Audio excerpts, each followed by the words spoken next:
Now, we could divide the US period really into four different periods, as I alluded to in an earlier slide. The first one of which was the Department of Alaska from 1867 to 1884, at which point it was essentially very much controlled partly by the US military, among other things. And at the time, the question is, what was the US doing with this? What did they want with Russia? Well, among other things, they wanted some access to the fur industry that was there. So the RAC disbanded at this point, the Russian-American company, which had essentially been a economic/military power controlling the Russian presence in Alaska for the past 60 years. And the RAC essentially disbanded, and then the Alaska Commercial Company essentially took off right where they left off, right? Taking some of the infrastructure and different things over and some of the trading relationships and things like that. And so that became the Alaska Commercial Company, which was a mix of American and foreign investors. And at first, that presence was then relatively minor. In Cook Inlet, Dena'ina people still traded furs for trade goods and for cash. And as the reading that you did, the Dena'ina time travel reading suggested, some people became quite wealthy from that. I'm not here to suggest that all was positive. It certainly was not, right? You read one example there, for example, of a trader who would essentially get drunk with his buddies and go and harass people who living here, Kenai, native village of Kenai and native village of Shtut. So you definitely had really hostile relationships as well, but at this point the presence was pretty minimal and mostly confined to trading. That would change due to a couple of major changes right around the 1880s. First of which was the start of the commercial canneries. And so, as the reading suggested, these were sometimes called big eaters because the commercial canneries would just take a tremendous amount of salmon at that point, right? Up to this point, as hard as it is to believe, that was not the main resource that was being used in Cook Inlet. Now it is a defining resource, but at the time it was about furs, right? And then whales in the Bering Sea.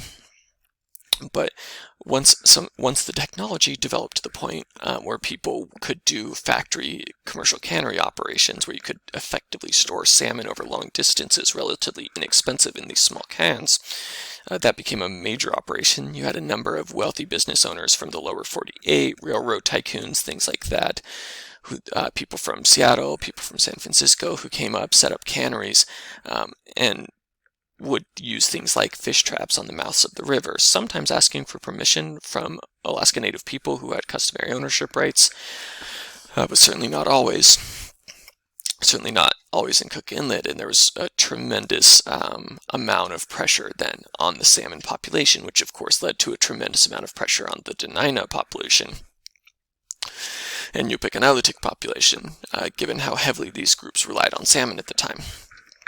So again, big eaters, as the canneries were called, leading to food shortages, right? So first you have this kind of time period of relative prosperity. The Russians have withdrawn, but now you have this, and people are doing a lot of trading, and there's not sort of any active military conflict at the time, but then you have the entrance of the canneries and a whole lot of pressure on the fish population. You have people also being drawn into the labor, though, at the same time. And so that Polly Creek story that you read, that's a little bit later, but where you had Peter Kalfornsky talking about digging up clams for money, right? And so people they were utilizing native labor. They were also utilizing the wealthy white landowners from the lower 48 were also using other kinds of labor. There were definitely white labor class individuals. They tended to be given some of the, how's the right word in a cannery? At the time period of the 1800s.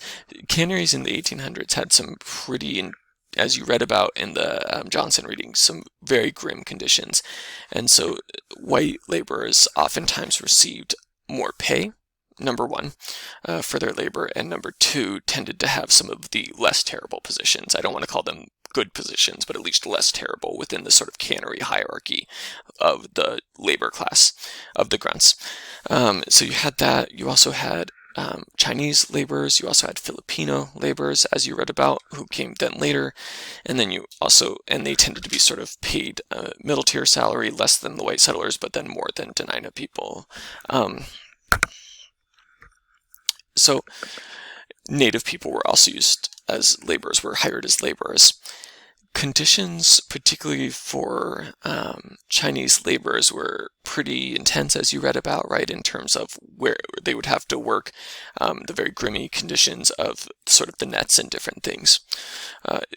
Not an ideal condition from a health standpoint or a labor rights standpoint. There was also some degree of tensions, as you read about, between the American business owners and other white settlers and Chinese migrants at this point, revolving around a number of different issues. Of course, there's just racism, right? Obviously is one, anti-Asian racism. There was also mistrust of Chinese laborers because they did not stay and set up families here, but instead would, after their time of laboring was over, go back to China and would indeed send most of their wages back to their families in China. Not uncommon practice historically for many migrant labor groups, but sort of this idea of oh, they're not investing in our community, they're sending things back to their community, quote unquote, right? So sort of people resisting a globalized economy, as indeed is a trend we see today in a lot of different ways. Department of Alaska period, so that was one major change that would then shift us to the next phase, was the start of the canneries. The other big thing right at the end of phase one that really shifted things was the beginning of the boarding schools.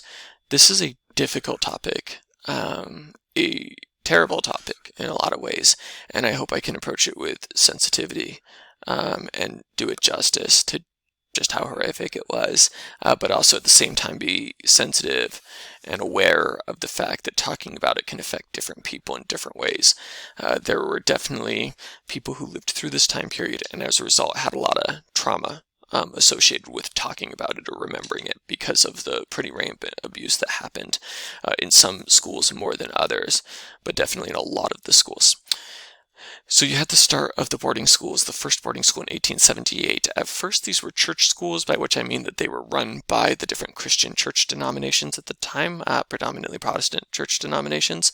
But over time, these became taken over by the federal government, the Bureau of Indian Affairs, and then expanded to where there was quite a few boarding schools. So the churches were sort of acting under contract, if you want to think of it that way, and then later just became directly federal schools. Sheldon Jackson, pictured here, was the superintendent or overseer of these schools to begin with. Sheldon Jackson, I thought I had a quote from him. It doesn't look like I do. But Sheldon Jackson asserted that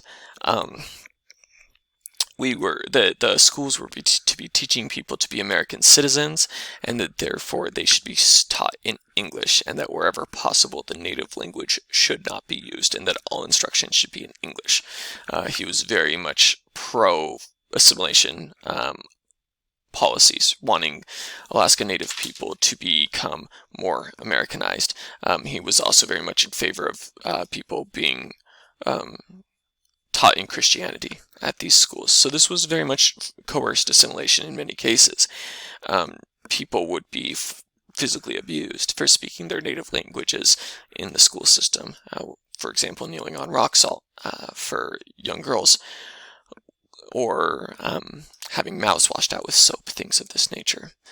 Horrific, something that left many scars for people, and also something that encouraged a lot of people to not want to speak their language and therefore not speak it in their home with their kids, and therefore that had cascading effects. Or, some people who internalized the rhetoric that Americanization was inevitable, and therefore we got to teach our kids English, right? And so there's a lot of reverberating effects, right? And this is a challenging topic to talk about, but also one that does have to be talked about if we're to understand the history here. There have been profound legacies of that, right? This is not the only factor in language loss. We'll talk about in a later lecture a lot of different factors in language loss, many different things going on, but certainly the effects of the boarding school were not insignificant on language, and language today, for most Alaska Native languages, most of our 20 languages are endangered. Languages like Aleut, 150 speakers, Dena'ina, it's hard to estimate, partly because we have a lot of revitalization going on right now and a lot of people picking it up as a second language through classes, including a lot of Dena'ina people, which is awesome. But as far as people that speak it fluently and or as a first language, certainly we are under 100, probably significantly so. And many in very in places like Lime Village and other places are some of more of our sort of hotspots still of Dena'ina language activity, but there's definitely a revitalization effort, which has been amazing and miraculous to see. You have languages like Shukpiak, 400 speakers, Atna, 80 speakers, right? These are tough places to be. Iak, no surviving fluent speakers. Some languages like Yupik or Inupiat are in stronger condition, where we're talking about the thousands rather than the hundreds or dozens, which is good. But yes, boarding school had tremendous, and in many cases, traumatic legacies. So we then shift over to phase 2 of the American period, the District of Alaska. Now you can kind of again see this transition where it eventually becomes a state. So as I mentioned before, the cannery operations, this really causes huge changes as far as drastically depleting the ability of Cook Inlet native people to really live off, at least from a food perspective, to live off of subsistence, right? Certainly a lot of Dena'ina people were already involved in one way or another with the market economy through the fur trading relationships with the Russian outposts and things of this nature. Certainly a lot of people had already been exposed to Western quote-unquote culture in a variety of ways. But the canneries just were a huge impact in terms of really declining the salmon populations, more tightly controlling the salmon populations, and therefore leading to a situation where Dena'ina people more than ever, as well as Yupik and Alutiiq people, were compelled to enter the wage economy, were compelled in that regard to be, so not just as a way of obtaining certain kinds of trade goods, but now sort of the only option, right? Because you can no longer fully live on a subsistence lifestyle. That would only accelerate under things like the increasing presence during this time period of fish and game officials and things like that, putting certain kinds of restrictions on, which is not to disparage fish and game officials. I think they do incredibly important work, but just to acknowledge that in the early 1900s, sometimes they were shutting down native subsistence activities. There was time period also saw a great decline in whaling and otter populations that had a particularly dramatic effect. I know this is outside of the bounds of this class's focus on Cook Inlet, but I wanted to mention that the huge decline of the otter population led to real big problems, because not just for food, but also for fur that, for example, Aliu Unangam people would use on their kayaks as water shielding. So not just taking away food sources, but taking away the way of getting the food sources, right? The kayaks, the means of transportation. Yeah, it was just a pretty predictable sort of overuse of these resources.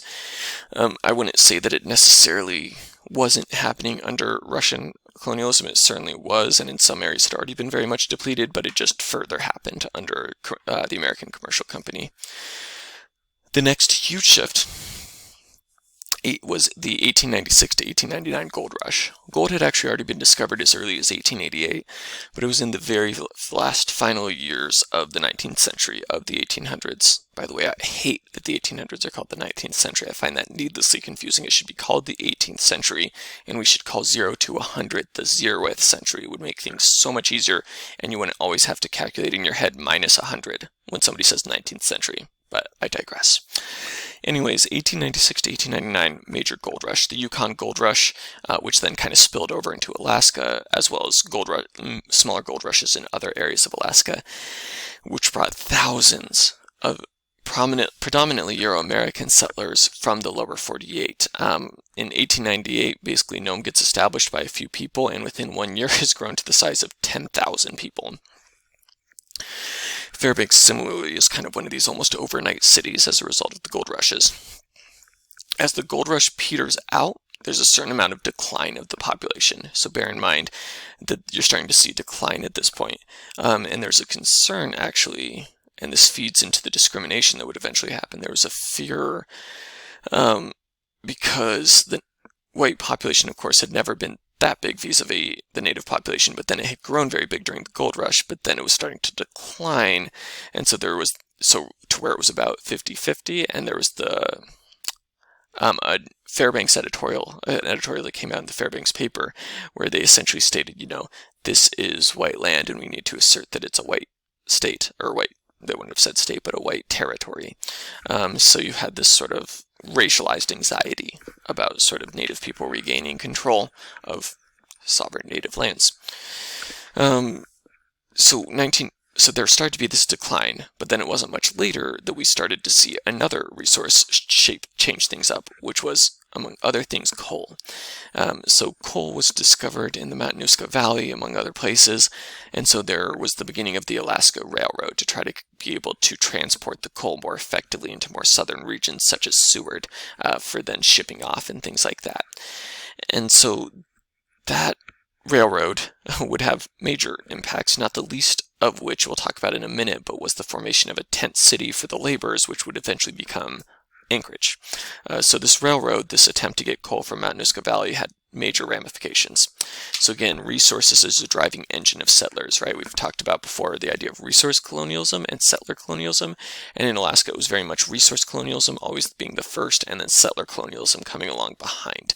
Once the gold rush had happened, and then once it had started to expire, people started to leave, but some people stayed behind, right, in places like Fairbanks, and so there has to be infrastructure for those people, and so that's another sort of driving force in creating more infrastructure. Railroad, eventually,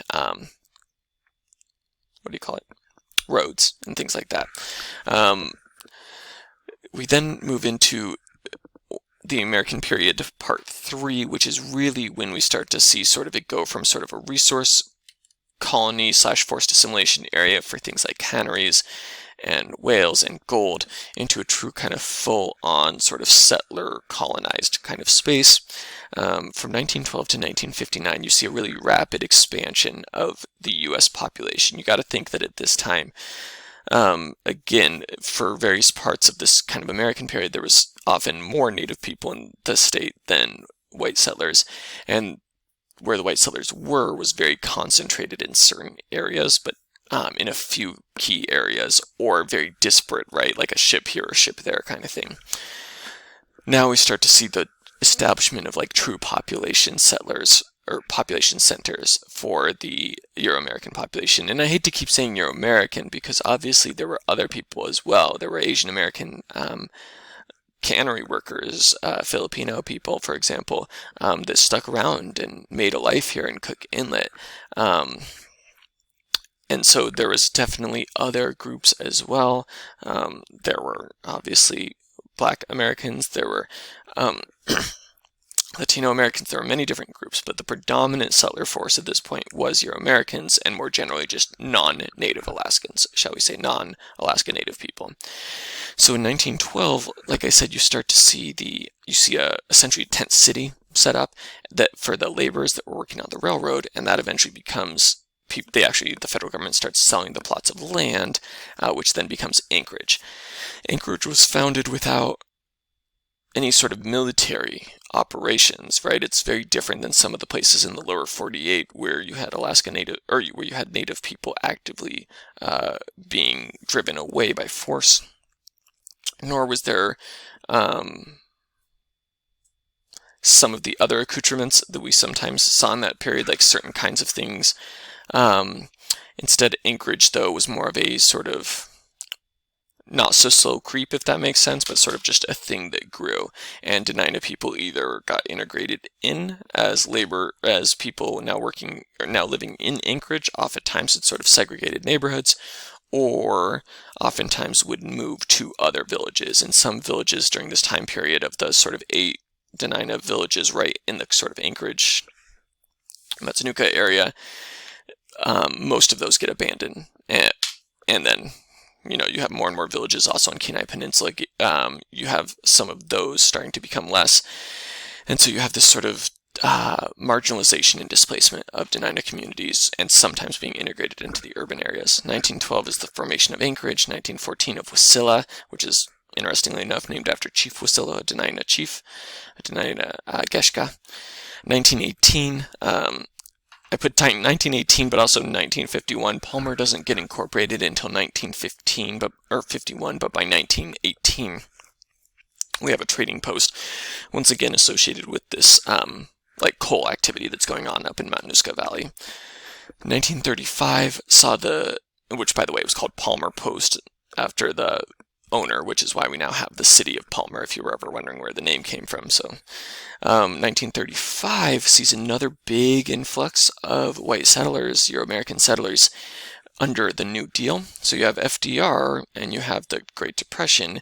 And so a number of people, was it from Minnesota? I think it might have been Minnesota, but you had a number of economically struggling people that were essentially like given the option to relocate up to all this cheap / free land up in Alaska, which was the Matsunuka Valley. And so these New Deal settlers then became sort of the major part of the population hub, and of course now that's one of the larger parts of Alaska in terms of population size. Then the 1940s, the population really takes off even more because of World War II, among other things. So you start to see the establishment of a couple of big military bases here, and as partly as sort of a sentry to oversee defense operations to work against incursions by the Japanese Empire into Alaska, into American territory of Alaska. And so you have military bases established and a big population there. And there's some ramifications of that. One of the big ramifications of that was that after the war was over and military people went home, some people came back, right? They'd fallen in love with Alaska, as do many people. And so they were many of the first homesteaders, by which I mean many of the first people for the federal government to sell land rights, chunks of land to, and say, come settle this area, come do farms on this area. Which associated with that, 1960 saw the formation of Soldotna, and Kenai had already been a village, a Dena'ina village, obviously, for a very, very long time previous. But it becomes now the formal city of Kenai, as well as the formal city of Soldotna. For some people, especially people definitely in inland areas, the inland Dena'ina areas, places like Lake Iliamna as well. For people, you pick people on Bristol Bay, there's a lot of people for whom subsistence fishing and hunting was still a major, major part of people's lifestyle, as it is still to some degree today. And definitely some folks on Kenai Peninsula as well, and in Anchorage area. But you definitely started to see a strong chipping away at the subsistence practices, the foraging practices, particularly in certain areas. Let's now talk a little bit about the founding of Anchorage. So as I said before, it starts as a tent city for laborers. Part of what this brings into play, though, the formation of this new city, is a huge influenza epidemic. It was sort of the worst possible time for a bunch of settlers to move into the area because it was the influenza epidemic of 1918, and so a bunch of disease into the area, which affected Dena'ina in this part of Alaska in just really traumatic, disastrous ways as well.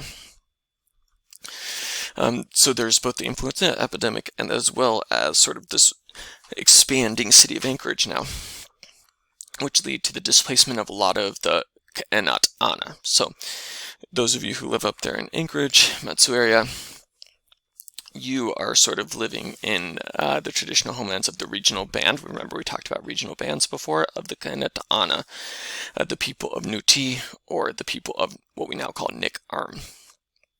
And as I said before, they had 8 villages that eventually became 2 villages, which we still have today. The village of Nick, or the Nick Tribal Council, and then the native village of Eklutna, which actually was, as you read about in the reading, an 800-year-old village. So that's been for a very long time. The name, by the way, if you were curious, Eklutna is sort of seems to come from Idlutnu, which is also the same root for Idlukat Ka'et'ana, the people of Eklutna.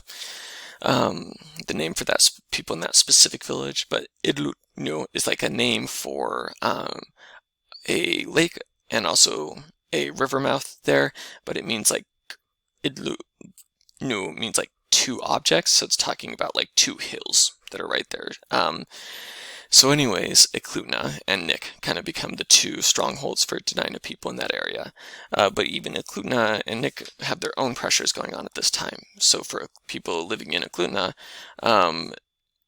eventually in that time period, as you read about in the reading, Eklutna Lake becomes tapped for the water supply for this growing settler population. So to this day, by the way, 90% of Anchorage's water comes from Eklutna Lake. So that was an area that was traditionally used for fishing and things like that by Dena'ina people in the area. So that was a large blow, especially when in 1970 it became part of a state park, at which point that essentially shut down subsistence fishing in the way that it was being done. So pretty major impacts that required people to shift over. Obviously, some people had definitely already shifted over to working in Anchorage or otherwise being involved with the cash economy, but this just definitely kind of further pushes the gas pedal on that and compels some people into the cash economy, kind of because no other option when your subsistence way of life is no longer really is becoming less and less feasible. Just to reiterate something I said before, but Cook Inlet has always been deeply shaped by military presence. So again, we have the Fort Elmendorf and Fort Richardson, both formed essentially in 1940, eventually merged and become what we now call Jaber. You'll hear people refer to. And again, many of the early homesteaders in places like Soldotna, in places like Anchorage, were in fact military vets who came back and then homesteaded.